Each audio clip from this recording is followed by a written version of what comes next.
Lulu Tsui is co-founder and chief experience officer at On the Revel, the parent company for a collection of curated educational and networking experiences. The On the Revel events, known as Revelry, now in its 10th year, is New York's go-to hub for cannabis innovation, uniting licensed operators, top brands, and industry pros through dynamic events that fuse the cannabis industry with New York's unmatched energy, cultural influence, and status as a global influencer. Lulu is seasoned in experience design and user experience with 15 plus years of experience leading research, strategy, and design for enterprise software, software as a service, mobile, and touchscreen technologies. Lulu's clients have included Bloomberg LP, MasterCard, Johns Hopkins University, Pearson, and McGraw-Hill. Not tiny companies there, Lulu. Welcome, Lulu. Thank you for taking the time to join us today. Thank you, Herb. This is, I think, do I consider myself a veteran now, since I think this is my second one with you, which I'm excited about. All right, well, terrific. Now, you've spoken about how cannabis was actually part of your family's life from early on when you all arrived in Eugene, Oregon from China, about legacy growers who helped your family acclimate, but your parents' English, and cared for you like family. So how does that origin story influence the way you move through cannabis and through the cannabis industry today? I think back then it was just community. Mm-hmm. I really got to see, it wasn't legal then, but I got to see how people moved with each other, Mm-hmm. how people navigated some complex things. It's just been part of how I grew up, and I really try to bring the lessons that I learned or the things that I saw, how people treated each other, Mm-hmm. how they did business into what we're doing for Revelry. It's just really important. I think we've seen in other markets how things go different if community is not part of industry. Right. No, and when I've heard you speak about this, I've really sort of thought about cannabis becoming more of a bridge for you than a barrier. Oh, 100%. And it's especially very novel that my parents are, Mm-hmm. as a Chinese family, are open to this, Uh-huh. and now I have this pretty cool ritual where, right after Mother's Day, I'll take my mom, who's blind, Oh, to the dispensary. We'll get her clones, and then she plants them and grows them, and then I'll come back in the fall and harvest with her. So it's become like a really beautiful ritual, and it's kind of connected us because, growing up in a different culture, mm-hmm. sometimes your parents are like, "What happened to you? Like, what's going on?" So it's been just really great to have this, like I said, a ritual of, sometimes she doesn't get who I am Mm-hmm. because I'm so quote unquote American in many ways and what she's used to. But it's just really beautiful to like work with your hands, connect and chat while I'm trimming. She can't see, but it's been a really beautiful bonding How experience. old were you when you arrived in Eugene? I was 5. Wow. Yeah. Now, as an adult, you also worked in the Washington State cannabis market, correct? Yeah, so in 2015, so I went to school at University of Washington. So Washington was one of, I think, either the second or the third Mm-hmm. that legalized. So they invited me actually to try and work something out with their, track and trace back in the day. Wow. And unfortunately, when I got there, the track and trace company turned off all APIs for some reason. Mm. So there wasn't really anything I could do on the software side. So they invited me to stay and just learn and see if there's anything that I wanted to. So appreciate them. So shout out to Fatty and Ned from Root Sciences. I've known them since I was 19, Mm. so it was a really great opportunity. I spent about 2.5 or 3 years on site with them at the farm. Part of what they were specifically, what was interesting to me was the lab equipment. Mm. So they were one of the first groups that released a distillation plant that actually worked well continuously. And that's because they were smart and partnered with an existing company that did this exact same thing. So instead of creating something new, they actually researched and found a partner that could do the exact same thing on a large scale. So I think that's a different type of thinking that we in cannabis should actually start, utilizing, which is like, hey, this costs a lot to do it myself. Is there a partnership? Is there something I can, work with that exists? Because when you're doing R&D, especially those types of machines, if something breaks, there's no replacement Right. part. So your line goes down no matter what. So I do encourage people to just do more research and why reinvent the Mhm. wheel? So that was a big lesson for me on how to approach a new industry as well. Right. And no, so you've been in the regulated market more than longer than most. Now, is there a specific problem that you witnessed operators struggling, back then that you still see playing out in today's market? Yep, everyone gets really excited about partnerships. Hmm. But they don't do their due diligence, and the lawyers make all of the money. Right. And when the rules change, and as we're seeing now on the federal side, again, Yeah. the lawyers are the ones that do well. Yeah. So, my background with user experience is just a different way of looking at things Right. and problem solving or planning, which is like, let's start small and do a pilot, Right. learn from it. And the things that work well, we bring it forward. The things that doesn't work well, like let's Right. rethink those things. So for me, we've had other markets for a while now. So, I am always a big believer that like, what can we do better that's working? Or what can we bring over? I just think that in my world where there's more research kind of based decision making, I just wish we had more time to do that.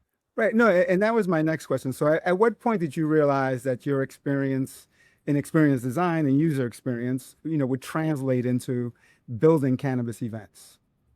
I think from the get-go, Oh, because I've been doing like I'm going to age myself a little bit, but I've been in tech for 30 years now. So I think we need to update my bio, but problem solving is problem solving. right. And especially in those large corporations that you mentioned, everyone's working in silos, everyone has an opinion. But when you actually start thinking and changing the way you problem solve, like I'm not problem solving from my bias, Mm, right? Like a different department in your right. company has different goals and motivations, but if we come together and think about who the user is or who the attendee is or who we're serving, if we can put ourselves in their headspace, Hmm. and it just we're all aligned in the decision making, the problem solving, because it's not just for us, it's for the end user. Right. No, and the notion of breaking down the silos has been, it's a long time now that that's been a sort of a Yeah. mantra, but the silos somehow keep, sort of being reconstructed. Yeah, I mean, it's always that delicate Hmm. balance, So, for example, we're really always trying to figure out how we can better serve our exhibitors, our sponsors, the Hmm. brands, and our attendees. So, I try as much as possible to do a discovery, a research project. So, just completed one around buyers Okay. and really understanding like who they are, right? We have the provisional folks that are going to be open. We have the ones that are open, the newly open one who are like less than a year old. Then we have the veterans. Mm, And every group kind of has a different need right. in terms of when they come to our event. Also, the buyer's experience, what they bring to the table. So it's been really cool to, interview. I think I've interviewed about 13 Yeah. different retail and wholesale buying groups and micro businesses. And that's kind of formed the baseline of how we're planning for our next event and for So 2026. I wanted to get to the event. So what does designing an event like Revelry look like from the inside? And can you give us an example of a detail that most attendees would never notice, but that you sort of agonized over because you thought it was important? I agonize over everything, Herb. And I'm like, we're almost 2 weeks away. So it's been 16-hour days with my Hmm. team. But normally, what we try to do is we try to walk through everybody's experience Hmm. and the touch points. So, like, as an attendee, like, the first touch point is how are you notified? Hmm. The next touch point is how do you get your tickets? Hmm. The next touch point is when you arrive, the parking, the check-in. How do we get signage to you pointing to the event? How Right. do we get things that are interesting to you at the event to you? So it's a little bit detailed. It's a lot of just minute details, but I think that's what's setting us apart. Well, and even the attendees, you have different segments, right? You have Correct. buyers, you have sponsors, you have, and some of these are members of the general public show up. So everybody has a different, sort of goal when they're Yeah, there. and then we have like the buyers for the Hmm. retailers, the buyers for delivery, there's the buyers for micro businesses, and that's one group that we're really trying to learn Hmm. about so we can better support.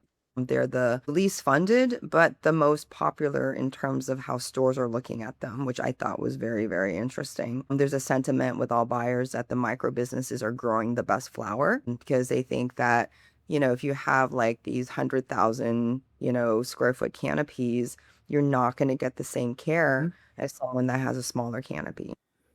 Right. No, and from the start, the micro businesses have sort of been looked at as the craft, brewers, on the beer Mhm. side. Yeah, and I think that people are just trying different ways of interpreting what that means. We have some micro businesses that are growing exclusively for genetics group, Mm-hmm. and that's it. And we have some people that are starting off with, because it is very expensive, even though it's supposed to be craft and it's like a mini vertical, setting up those things does cost a lot of money. And most of the people that I've been interviewing, there's maybe 2 to 4 people on that team. So you're trying to like open a retail store, do your cultivation, set up a lab. Like it's a lot. Mm-hmm. So we're just really trying to figure out how we can highlight them Mm-hmm. and how we can support them on our platform. So now, as we said at the start, On the Revel started in 2016. So now, a decade later, what have been the biggest milestones that told you that the vision that you had originally was actually working? Some people have been sending me photos from my first buyers club, and that was like, was it 2023? Because our Yeah. market opened in 2022, right? December. 2023 was the first Buyers Club. That's my next question. Yeah, yeah, yeah. So we were doing, because we've been known for doing our conferences, our Mm-hmm. educational conferences. So we kind of did a little bit different because most trade shows will have the speaker series and they add that on. Mm-hmm. We started with speakers and community, and then we were doing one at City Tech College, I believe, and there was a basement, a basketball court downstairs. And then at that time we were, our market would just opened. We kept on hearing from the card applicants, like, how do we connect with the farmers? And the farmers and the processors were like, well, how do we get downstate? So to the annoyance of my team, I was like, let's just do this. In our first event, we had 65 brands, Mm-hmm. just like 4 foot tables. And we brought in, I think, 44 of the 60 card retailers. Right. So that was our first launch for Buyers Club. Right. We're working on our seventh Buyers Club. And, these brands that started so small are now our Right. sponsors, and it's been beautiful to see them grow. And, we always talk about it being an ecosystem. Like Mm-hmm. when they do well, we do well, we can go bigger, so it's we've been very lucky to have the support and just the trust from the industry that we're really trying to do things a little bit different. And Revelry is the name of our event, which is you got to celebrate as well. Mm-hmm.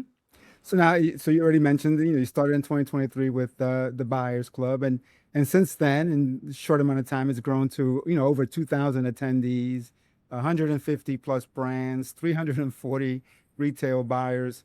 So Or I'm gonna update that. oh, okay, So our last show, because we do 2 shows. We do one in Hudson right, just to give it easier lift for our supply chain side, right. and then we'll do a big one in New York. So for Hudson, That's in New York City on the pier, yeah, right, and East yeah. River. So our last event in the city, I think we had like 5,000, Wow. 4,800 or 5,000. I don't remember the number of brands, but for this one in Hudson, which is our smaller show, we just did a full audit this weekend with the team. We'll have probably over 250 brands. Mhm. And then reported today, we'll probably have about 450 buyer groups come through. Expected attendance is probably just shy of 3,000. Huh. So, all right. So for both of those, for brands that are new to the Buyers Club, like what's the one thing that they might get wrong about how to work the room and walk away with a relationship or relationships that actually convert into business. And then Yeah. similarly, for the one in September on the pier, for members of the general public that are attending on the Revel, how should they approach the event to sort of maximize their experience? And I'm going to say this verbatim from the interviews that I just did. Oh, okay. New Yorkers like authenticity. New Yorkers really want to get to know you. I've seen brands come in, they do the same playbook they did in Arizona. So for example, I'll give you an example from 420. I met this really cool lady. She seemed really nice. She was from Vegas and she was so excited. She was like, "Oh my gosh, my brand ambassadors in Vegas are like just going up to people and flyering them. We're going to bring the same energy to New York City." And I was like, that might work with tourists, right? Because they're there to learn about what to do in the city. If you're doing this at rush hour from 7 till 10 a.m., or if you're doing this from like 3:30 to like 7 p.m. in New York on the streets, Hmm. you're going to do your brand a huge disservice because no one wants to fuck with you when they're trying to get home or trying to get to work. So it's like kind of like what's worked in one market Hmm. does not work in New York. Right. Another thing that's kind of interesting is like people think that everybody wants flossy. Like if you show big, then you're important. From what we've experienced with our industry and our partners, people want connection. People want to do business with you. They don't want to be sold to. They actually really want to just get to know Hmm. you. And I think that's a huge mistake when out of town brands come through. And just my recommendation for both events is just come in a little bit humble, come in and just learn, you don't have to flex. There's like so much flexing going on. And I think, that's a very specific persona, which also works. But Hmm. at least for our events, people come in to have a good time. Camaraderie Hmm. was the term that was used throughout. Revelry is a place where you have a good time while you're doing Hmm. business. It's a place where you feel good. And camaraderie with your industry was just something that was repeated over and over again. Right. No. And I've heard you say also that that New York cannabis runs on handshakes, right? Not emails. Now, do you think that's unique to the industry or unique to New York? I think that's very interest. I think it's very unique to New York. Hmm. If you look at the West Coast, and I did work in California, and I'm from Oregon, they're very much more kind of forward. So I always say, like, Herb, you and I could have a relationship on the West Coast for 10 years via Zoom. And never meet in person. Yeah, and I always tell the people when they come here, like, especially the ancillary software people, I'm like, you got to change your marketing one sheeter because you're using things like KPIs and blah blah blah. And I'm like, are people here like they might not be as sophisticated in tech. So you're actually going to lose interest immediately because you're making them Hmm. feel like they don't understand. And no one likes to feel like they don't understand. So, our operators might not be like old school generational Americans. They're first or second generation immigrants, and culturally, people in other countries do business very Hmm. differently than the West. Hmm. So I think people can see that too in our market. Do you find that these folks that you're talking to, that are they taking your advice? Do they sort of reflect on what you're saying and sort of adapt when they come to New York? Like the women hear it more than the men. The men are like, it works for me, right? It works for me, so I'm not Yeah, going to change. so yeah, and I think that's the thing is, we get so people see something that works Mhm. and they just like continually stick to it. And I think we are just kind of seeing with the world right now, Mhm. like things do change. So I'm just making a suggestion that, maybe try doing something different. Maybe for one launch, you do a little bit different. Maybe one of your campaigns is just a little bit different. But like test. I mean, New York is constantly moving. I always say like our attention spans are like that of a gnat. So, it also keeps your team fresh. Now, just to switch gear a little bit, if you could sit down with OCM leadership for an hour and say the things that most people in the industry are afraid to say out loud, what would you tell them? We did that last week. You did. I know. I know. But I would say, um, if you could, OCM could make regs that matched how people are doing Hmm. business instead of the goal of making regs for only safety. You know what I mean? Like, Absolutely. so I think a lot of the times in all states, a lot of the regs are based on like the worst case scenario, Right. which is important. But as we know, the worst case scenario does happen, but it's like 2%, and the 98%, everything's cool. Right. If we can start making decisions around the 98% and get that going Right. well, 2% we can address, but let's get the 98% like on track and moving and flowing. So I think that would be my biggest No, thing.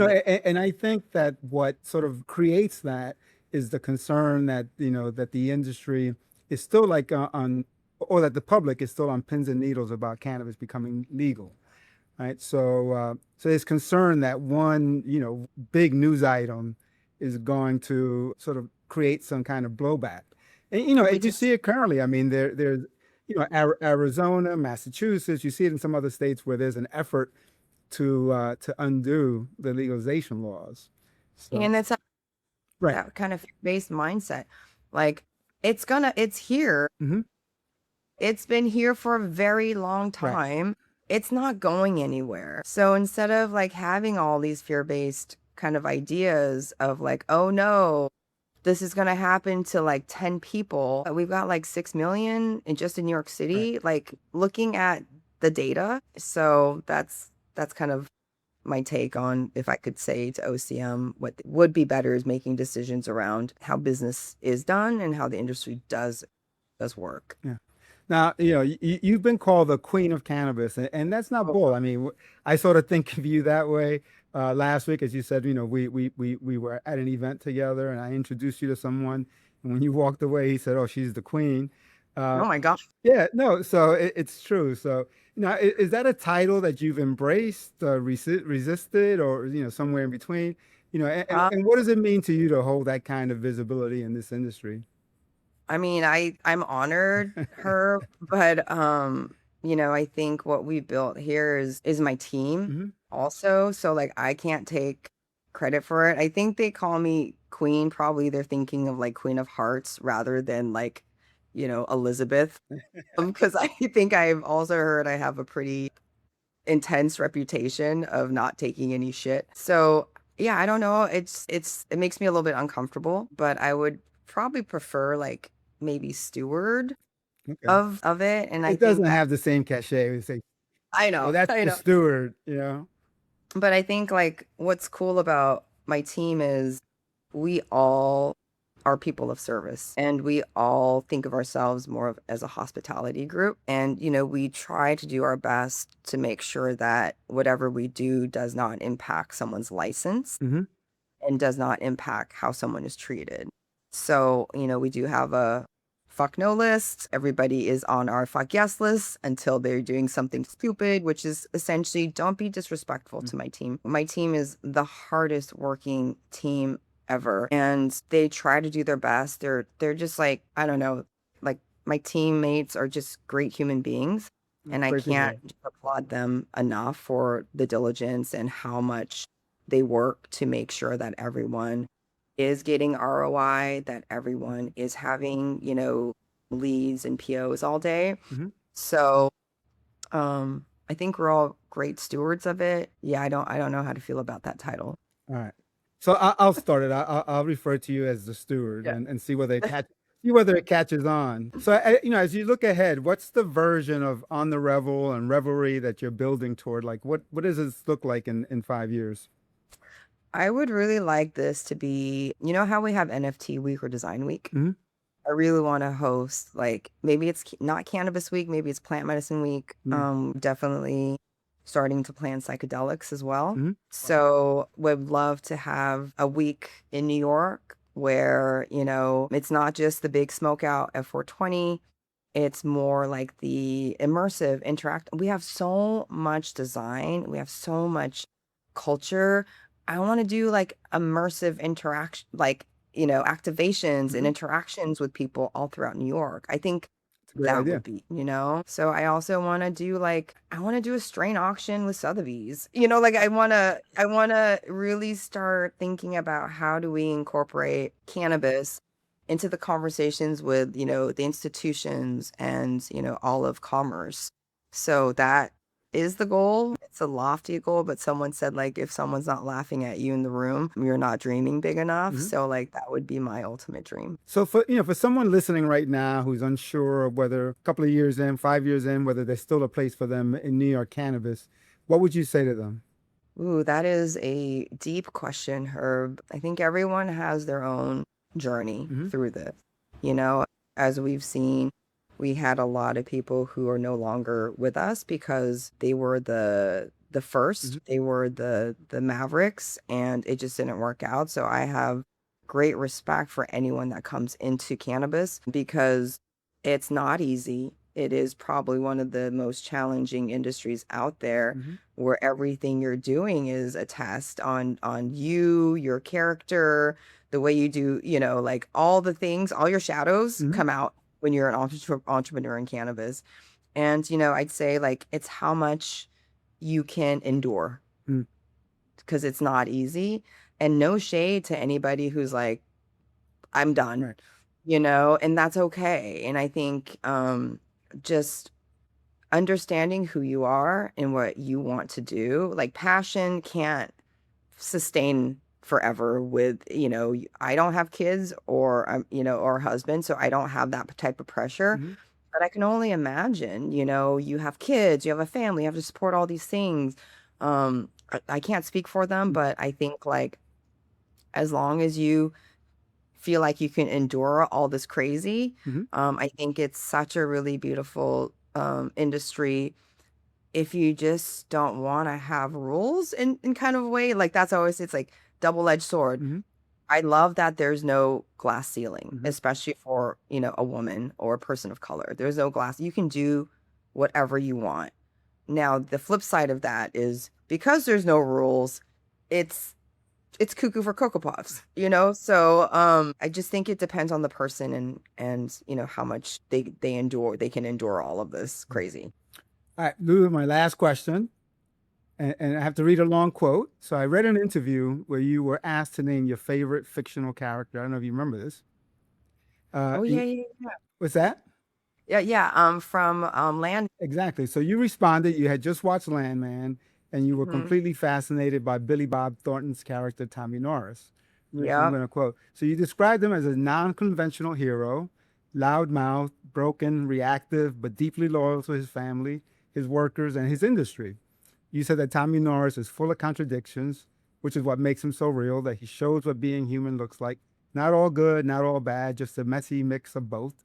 He's an unfiltered, full spectrum version of humanity that challenges everything we've been taught to believe people should be. And I got to say, I caught Landman. I just discovered it over the summer and just binged it, right? So watched 2 seasons over a couple of weeks. Now, I wanted to ask, is he a favorite character because you recognize some of yourself in Tommy Norris? Yeah, most definitely. And I think I recognize that in most people. I think what people show us is very dependent on how how can I say this? I think that is in everybody. Mm. There's dark, there's light. It just depends on how someone feels comfortable enough with themselves to reveal both, And that's the thing. It's like the masks that people wear to be like perfect, it doesn't work. And I do work with people in mental health, and the sooner that those masks off of being the perfect person or being good Mm. or being nice, there's so much pressure and anxiety and Mhm. depression that comes from wearing that mask. So as soon as we can just be ourselves, the good, whatever we call good, whatever we call bad, like I think that's the human connection that I think the world is really thirsty for right now, right? It's Mm. not all one way or the other.